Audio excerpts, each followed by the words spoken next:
Hey guys, what's going on? So in this video today we are going to go over where you should level up every character in this game if you are free to play. This is kind of a route that I'm doing, and this is what I would recommend for all free to play people. For those that are new to this channel or are just now clicking on this video, I've spent less than $15 on this game, and I'm almost at 900 days. So I would say my roster is not free to play, despite the fact that I've spent less than $15, just because I've put so much time and time investment into it. So it doesn't feel like a free-to-play roster, just because I'm able to do stuff that people who spend do. But again, I came into this game as free-to-play, and I've still spent less than $15. So let's get started right into it. So the first characters we're going to gear 14 that I would recommend for you guys is Ebony Man, Minerva, Phoenix, and Symbiote Spider-Man. So Ebony Man, Minerva, and Phoenix all have health steal based off percentages. In Dark Dimensions 3, that is crazy. Even in Dark Dimensions 2, it's crazy. I think for the future Dark Dimensions, from the way that it seems, that will also be crazy. So I think these are going to be really top-notch characters for Dark Dimensions 4 when that comes out. But Ebony Man, Minerva, still 15% health drain. Minerva does a flat 15%, so if there's an evade on the team, on the opposing team, then she might miss that person just because they have an evade. But Ebony Man does 3% health steals. So, if someone has an evade, they'll evade the first one but hit the next 4.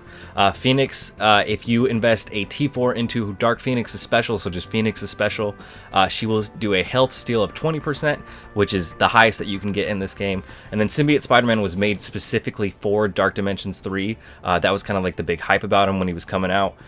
Hopefully a lot of you guys have him unlocked, so you can get him up to gear 14, but he so far is great in the city nodes, and he's great in U7, and I know some people use him in Arena. But I would definitely recommend that these 4 are the first one you want to bring up to gear 14. Not your Arena characters, not your U7 characters, but these Dark Dimensions characters, because they're great. So then you want to pair up certain characters with them, just because based off of you want someone to pair up with these characters.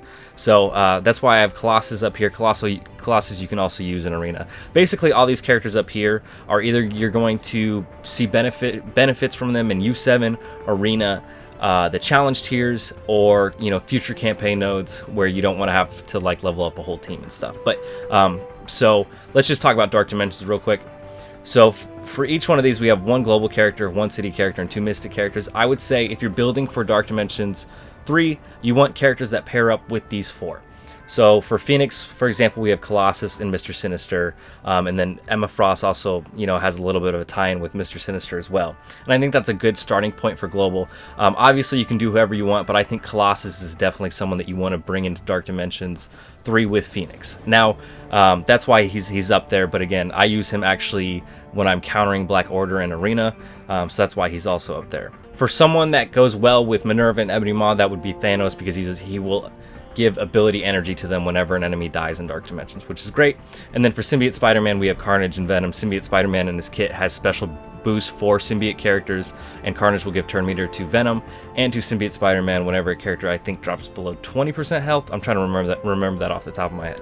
And then the rest of these characters again are going to be used in U7. They're going to be used in challenge tiers. They're going to be used for future campaign nodes, and it'll help you get through stuff. That's why Falcon's up here. Again, he's not like one of those top tier characters, but when it comes to the Blaster Challenge, he can really benefit your team, along with Ultron. I actually used Ultron in Dark Dimensions 3, and I would recommend it. He's not bad. He's a little bit tricky to use. Don't use his ultimate unless you have his special ready. But yeah, the rest of these characters, pretty much, the power of them. You'll see benefits from them. We have Black Order up here.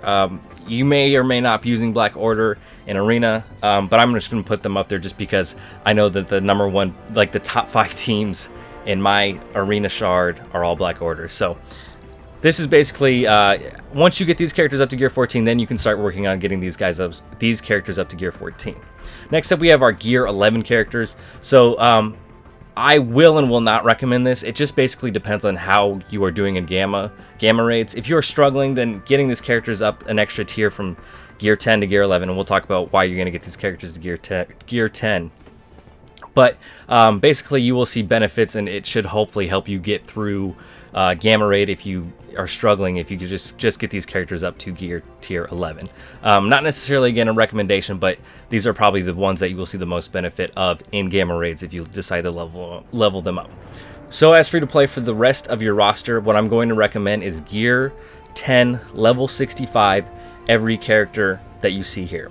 Every character that you're going to use in Alliance War, that you're going to make a Blitz team out of, that you are basically Alliance War and Blitz teams is pretty much where you're going to use the rest of these characters for benefits. So yeah, Gear tier 10, level 65. Let's jump over to Marvel Strike Force real quick. So let's take Negasonic, for example. Right, so when I would say if you have a back catalog of characters you need to level up, always focus on the next upcoming character. If you didn't unlock Zemo with the recent Blitz, he will be coming out again on Thursday. So, and you get the shards for him, and if you unlock him, take him up to level 65, Gear tier 10 him first before you work on your back catalog, just because newer characters, there's power creep and all that. So newer characters will have more benefits than kind of older characters will. Not necessarily true for everyone, but for the most part, newer characters are going to be better than older ones. So Negasonic, when she came out, I got her up to level 65. Characters come out every 11 days, so you want to be able to level up a character from 0 to level 75 in 11 days. That's about 500,000 gold per day. I have other videos talking about it, but what I basically do is I do 560, 640 in gold, and that helps me get a character up to level 75 in 10 days. Again, I'm not taking every character up to level 75, but you want to be using that number. But so for Negasonic here, these right here don't have superior basic catalyst. These all do. If you don't know what a superior basic catalyst is, it's this. Or advanced basic catalyst, I'm sorry. Superior basic catalyst is for the orange gear. So I would recommend that you get your characters up to Gear tier 10, fill out the pieces that don't require ABC's advanced basic catalyst. I will say if you're trying to build up X-Force, for example, you may need to put T4s into specials and ultimates. You will have to level up the character to maybe 70, or I believe 67 is the special, 68 is the special. So it depends on what T4 you're going for.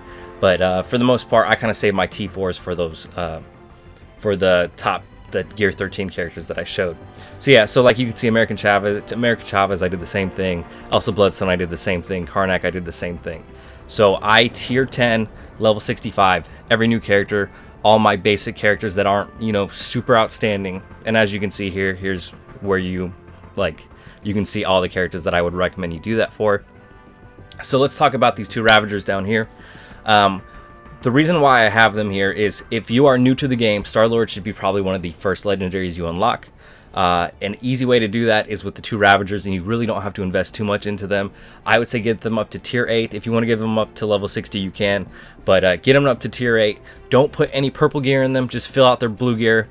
I want to show off how much extra blue gear I have if you are newer to this game.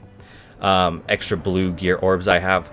So blue gear I don't ever farm. I don't ever need to farm, because right now I have 250 blue gear raid orbs. I would have more, but they have those orb opening events, and I believe blue gear was in that, so I opened a lot to get that done.